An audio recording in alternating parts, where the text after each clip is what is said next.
كتير من اصحاب البيزنس بيقولوا احنا جربنا اعلانات كتير وما جابتش النتيجه المطلوبه. بس السؤال الحقيقي هو انت بتشغل اعلانات ولا بتشغل نظام تبني بيه حملات؟ الاعلان ممكن ينجح مره، لكن من غير سيستم النجاح صعب تكراره. السيستم هو اللي بيخلي كل اعلان يخدم اللي بعد، من اول الاويرنس فيز لحد اعاده الاستهداف بكل مرحله. كل مرحله ليها هدف، واتفقنا ان العميل مش اول ما يشوف اعلانك هيشتري. العميل هيمر بشويه خطوات لحد من اول ما يشوف الاعلان لحد ما يشتري. الخطوات دي لازم نكون احنا مهندسينها من الاول، عارفين متوسطاتها، عارفين كل خطوه منهم كل مرحله فيها بيفكر في ايه، فبنصمم له حمله تناسب المرحله دي. وبالتالي كل اعلان ليه هدف، مش مجرد ان هي كلها حاجات فيها هوكس فيها حاجات خاطفه، لا، كل اعلان ليه هدف. الهدف هو ان انا اقرب العميل من الخطوه اللي بعدها عشان يشتري خدمتي. كل خطوه بياخدها العميل، لو هم قلنا ان هم 10 خطوات، من الخطوه رقم 2 للخطوه رقم 3 ده نجاح، من 3 ل 4 ده نجاح. عشان كده احنا في الدايركت ريسبونس ماركتنج بنسميه كونفرجن، لان هو دخل معاك في مرحله فيه شويه خطوات، لان احنا عارفين ان هو مش هيتم البيع غير ب10 خطوات. فكل خطوه بياخدها في اتجاه الخطوه العاشره رقم 10 اللي هيتم بيها عمليه البيرشيس نفسها، الدفع دي هتكون ايه؟ هتكون نجاح. ولما الاعلانات تبدا نتائجها تنزل،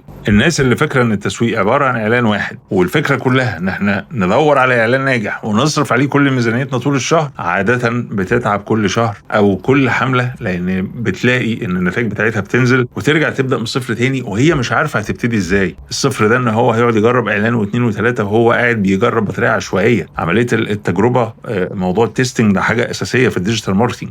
بس في فرق ان انا بجرب حاجه انا عارف انا ماشي بيها ازاي، فبجرب منها 2 أو 3 فيرجنز، وما بين واحد عمال يجرب بشكل عشوائي في الفراغ عشان بس عايز يلقط اي حاجه جابت معاه نتيجه ويديها فلوس كتير. فلو كان عندك سيستم، كل حمله بتتبني هتكون فيها نتائج مقريه على اللي قبلها، فانت بتحسن من نتائجك. وانت حتى مرحله التستنج دي هتقل معاك بعد كده، لان انت عارف ايه اللي بيجيب وايه اللي ما بيجيبش لكل مرحله، مش مجرد اعلان واحد، مراحل الحمله. فهيفضل دايما عندك جمهور جاهز تبيع لي تاني، وكمان لما توصل لجمهور جديد هتبقى فاهم تسحبه تاني ازاي في المراحل بتاعتك دي. وده الفرق بين اللي بيجري ورا مبيعات بشكل عشوائي وخلاص، واعلانات شكلها حلو وتعالى نرمي عليها اي رقم ممكن تحت ايدينا من الميزانيه، وما بين الناس اللي بتبني مكنه مبيعات عارفه ازاي توزع الميزانيه بتاعتها مظبوط، وايه اللي ياخد اكتر وايه اللي ياخد اقل، وايه اللي يشتغل في الاول وايه اللي يشتغل في الاخر.